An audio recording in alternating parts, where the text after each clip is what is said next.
இன்னைக்கான வீடியோ தாங்க வந்திருக்கு. வீடியோ வந்து சூப்பரா இருந்துச்சு அப்படின்னு தாங்க சொல்லணும். கடைசியில நம்ம ஆண்டாளுக்கும், நம்ம அழகருக்கும் வந்து கல்யாணம் முடிஞ்சு போச்சு அப்படின்னு தாங்க சொல்லணும். நம்ம ஆதி அதுக்கடுத்து நம்ம பாரதி 2 பேரும் வந்து மீட் பண்ண போறாங்க அப்படின்னு தாங்க சொல்லணும். அதெல்லாம் பார்க்குறக்கும் சேனலை மட்டும் மறக்காம லைக் அண்ட் சப்ஸ்கிரைப் மட்டும் பண்ணிருங்க. ஃபர்ஸ்ட் எடுத்தோடனே ஃபோனில் வந்து அழகர் வந்து அவங்க ஃபேமிலி கிட்ட பேசிக்கிட்டு இருக்கிற மாதிரி தான் காட்டிக்கிட்டு இருக்காங்க. அவங்க அப்பா வந்து சொல்றாரு, டேய் அழகர் என்னடா அவங்க அம்மா இப்படி சொல்லிக்கிட்டு இருக்கா, இதெல்லாம் உண்மையாடா அப்படிங்கிற மாதிரி கேட்காங்க.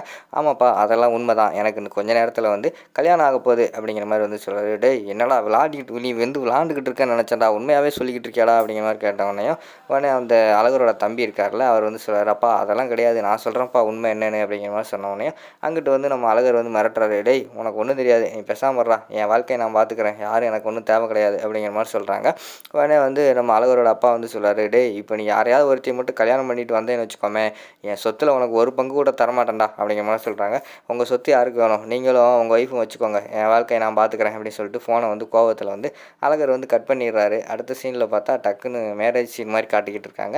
மணமேடையில் வந்து பொண்ணு வந்து உட்காந்துருக்கிற மாதிரி காட்டுறாங்க. போய் மாப்பிள்ளை கூட்டுவாங்க அப்படின்னு சொன்னவொடனையும் வீட்டு ஆளுக்கு 2 பேர் வந்து அழகரை பிடிச்சி இழுத்துட்டு வராங்க. ஐயோ இரியா, நான் பொண்ணுக்கிட்ட கொஞ்சம் தனியாக பேசணும் அப்படிங்கிற மாதிரி சொல்கிறாங்க. இவ்வளோ நாள் லவ் பண்ணல, அப்போல்லாம் பேசாத, இப்போ நீ பேச போறியா, வாயா ஒழுங்கா வந்து தாலியை கட்டியா அப்படிங்கிற மாதிரி சொல்கிறாங்க. யோ நான் தனியாக பேசணுயா அப்படிங்கிற மாதிரி சொல்லிக்கிட்டு இருக்காங்க. அந்த நேரத்தில் வந்து பூசாரி வந்து சொல்கிறாரு, நல்ல நேரம் முடிய போகுது, டக்குன்னு வந்து மாப்பிள்ளை கூட்டுவாங்க அப்படிங்கிற மாதிரி சொன்னவொடனே, அங்கே பார்த்தியா கேட்டியா, நல்ல நேரம் முடிய போகுது, நீ தாலியை கட்டிட்டு நீ வாரில் உட்காந்து என்னனாலும் பேசு அப்படின்னு சொல்லிட்டு அவங்க கூட்டு வராங்க. அதுக்கடுத்து அழகர் வந்து யோசிச்சுக்கிட்டு இருக்காரு, முட்டா பையன்கிட்ட வந்து சிக்கிக்கிட்டமே என்ன பண்ணுறது அப்படின்னு சொல்லிட்டு அவர் வந்து ஒரு பக்கம் யோசிச்சுக்கிட்டு இருக்காரு. அடுத்து வந்து ஐயர் வந்து தாலியெல்லாம் எடுத்து கொடுக்குற மாதிரி தான் காட்டிக்கிட்டு இருக்காங்க. அதை வாங்கிட்டு நம்ம அழகர் உட்காந்து யோசிச்சுக்கிட்டே இருக்காரு, தாலி கட்டவா வேண்டாமா அப்படின்னு சொல்லிட்டு யோசிச்சுக்கிட்டே இருக்காரு.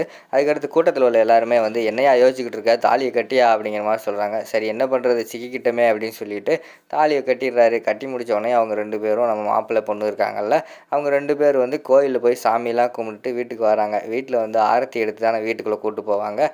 ஆனால் அங்கே பார்த்தா நம்ம ஆண்டாளோட ஃபேமிலி வந்து அமைதியாகவே நின்றுட்டு இருக்காங்க. உடனே கூட்டத்தில் உள்ள எல்லாருமே சொல்கிறாங்க, என்னையா கல்யாணம் முடியிற வரைக்கும் அமைதியாக இருந்தீங்க, இப்போ வந்து ஆரத்தி எடுக்கிற டயத்தில் வந்து ஆரத்தி எடுக்காமல் இப்படி வெளியில் நிற்க வச்சுக்கிட்டு இருக்கீங்களே, ஆரத்தி எடுங்கய்யா அப்படிங்கிற மாதிரி சொல்லிக்கிட்டு இருக்காங்க. அந்த டயத்தில் வந்து பாரதி வேறு வராங்க. பாரதி வந்துட்டு, அப்பா என்னப்பா வெளியில் நிற்க வச்சுக்கிட்டு இருக்கீங்க, ஆரத்தி எடுத்து வீட்டுக்குள்ளே கூப்பிடுங்கப்பா அப்படிங்கிற மாதிரி சொல்கிறாங்க. உனக்கு ஒன்றும் தெரியாதுமா, நீ அமைதியாக இரு, இவ்வளோ நேரம் நான் பொறுமையாக இருந்தது வந்து எனக்கு இவளுக்கு அடுத்து ஒரு பொம்பளை பிள்ளை இருக்குது, அவளோட வாழ்க்கையை பார்த்து தான் நான் வந்து இவங்க கல்யாணம் முடிகிற வரைக்கும் அமைதியாக இருந்தேன். இனிமேலாம் இவங்களை வந்து வீட்டுக்குள்ளே சேர்த்துக்கிற முடியாது, அது மட்டும் இல்லாமல் இவ வந்து எனக்கு பொண்ணே கிடையாது அப்படின்னு சொல்லிட்டு விறுவிறுன்னு போய் ஒரு பானை தண்ணியை கொண்டு வந்து தலையில் ஊற்றிட்டு நான் இவளை வந்து தலை மூழ்கிறேன் அப்படிங்கிற மாதிரி சொல்லிட்டு விறுவிறுன்னு வீட்டுக்குள்ளே போயிடுறாங்க. சரி என்ன பண்ணுறது அப்படின்னு சொல்லிட்டு பாரதி பாரதி ஆரத்தி எடுக்காங்க. ஆரத்தி எடுத்துகிட்டு வீட்டுக்குள்ளே வாங்கன்னு சொல்லிட்டு வீட்டுக்குள்ளே கூப்பிட்டு போகிறாங்க. வீட்டுக்குள்ளே கூப்பிட்டு போன பிறகு நம்ம இவங்க இருக்காங்களா ஆண்டாள்கிட்ட கேட்குறாங்க, பயங்கரமான ஆல்டி, என்ன இருந்தாலும் பல பிரச்சனைகளை தாண்டி நீ வந்து லவ் பண்ணுறவனே வந்து கல்யாணம் பண்ணிக்கிட்டே அப்படிங்கிற மாதிரி சொல்கிறாங்க. என்னது நான் லவ் பண்ணனா, அவன் யாருன்னே எனக்கு தெரியாது அப்படிங்கிற மாதிரி சொன்ன உடனேயும் நம்ம பாரதிக்கு வந்து பயங்கரமாக ஷாக் ஆயிடுது. என்னடி யாருன்னே தெரியாதவனை கல்யாணம் பண்ணியிருக்கியா, எதுக்கு புரியலையே நீ சொல்கிறது அப்படிங்கிற மாதிரி கேட்காங்க. ஆமாடி இவனை நான் நேத்தான் பார்த்தேன் அப்படின்னு சொல்லிட்டு நடந்ததெல்லாம் சொல்கிறாங்க. இவனும் என் ஃப்ரெண்டும் வந்தாங்க, நீ டீ போட போனேல, அப்போ வந்து என்னை கடத்திட்டு போயிட்டாங்க, கடத்திட்டு போயிட்டு என்னை பேசவே விடலை, வாயில் வந்து துணியெல்லாம் கட்டிக்கிட்டாங்க, மூஞ்சியை கூட காட்டலை, முகமூடி மாதிரி போட்டுக்கிட்டாங்க, இவங்க வந்து ரொம்ப டார்ச்சர் பண்ணிட்டாங்க, கடைசியில் பார்த்தா அவங்க வேறு பொண்ணுக்கு பதிலாக என்னை தூக்கிட்டு வந்திருக்காங்க அப்படிங்கிற மாதிரி சொல்கிறாங்க. சரிடி அதான் அவனை விட்டுட்டாங்கல்ல, இங்கே வந்து உண்மையை சொல்லிவிட்டு நீ வந்து மாப்பிள்ளைகிட்ட பேசிட்டு அந்த அந்த மாப்பிள்ளையை கல்யாணம் பண்ணிக்கலாம்ல அப்படிங்கிற மாதிரி சொல்கிறாங்க.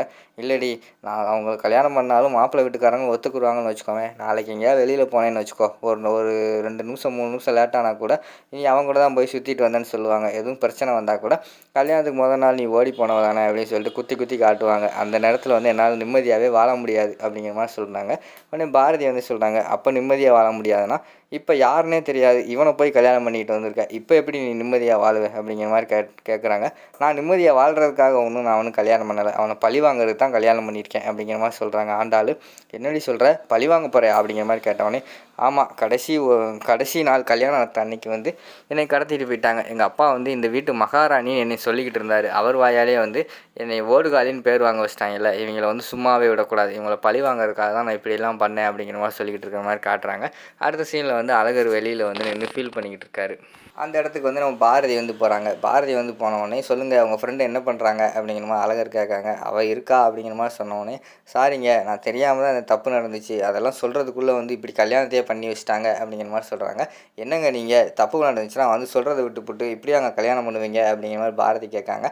எங்கெங்க என்னை சொல்ல விட்டாங்க, வாயை திறக்கவே விடலை உங்கள் ஊருக்காரங்க, நீங்கள் தான் பார்த்தீங்களே வாயை திறந்தாலே எதுவுமே கேட்க மாட்டேங்கிறாங்க, பிறகு நான் என்ன பண்ணுறது, நான் பண்ணுறதும் தப்புன்னு தோணுச்சு, என் மனசு வேறு சரியில்லை, இப்படி ஒரு கல்யாணம் பொண்ணை தூக்கிட்டோமே, வாழ்க்கை என்ன ஆகுமோன்னு என் மனசு வேறு உறுத்திக்கிட்டே இருந்துச்சு, காலைல விழுந்து மன்னிப்பு கேட்கலாம் தான் நினச்சேன், ஆனால் இங்கே ஊருக்காரங்க வந்து என்னை யாருமே பேசவே விடலை, அதுக்கப்புறம் என்ன பண்ணுறது, நான் தாலி கட்டுற சூழ்நிலைக்கு தள்ளப்பட்டேன் அப்படிங்கிற மாதிரி சொல்கிறாங்க.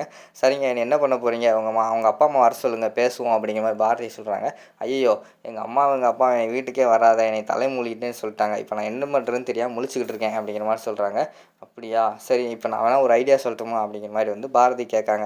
சொல்லுங்கன்னு சொன்னோடனையும், நீங்கள் 2 பேரும் சேர்ந்து வாழ்கிறீங்களா அப்படிங்கிற மாதிரி கேட்டவங்க, என்னங்க தெரியாமல் நடந்த கல்யாணம், இதுக்கு எப்படி நீங்கள் சேர்ந்து வாழ முடியும், போய் உங்கள் ஃப்ரெண்டுக்கிட்ட கேளுங்க அவங்க என்ன சொல்கிறாங்கன்னு சொல்லிட்டு அப்படிங்கிற மாதிரி வந்து நம்ம அழகர் வந்து சொல்கிறாரு.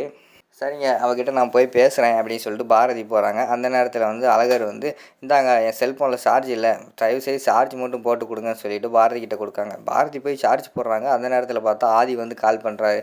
உயிர் நண்பன் வந்து 2 தடவை கால் வந்துக்கிட்டே இருக்குது. பாரதி வந்து ஃபோன் எடுக்கவா எடுக்க வேண்டாமான்னு சொல்லிட்டு எனக்குள்ளே வந்து யோசிச்சுக்கிட்டு இருக்கிற மாதிரி காட்டிக்கிட்டு இருக்காங்க. அதோட பார்த்தீங்கன்னா இந்த எபிசோட வந்து முடிச்சிடுறாங்க.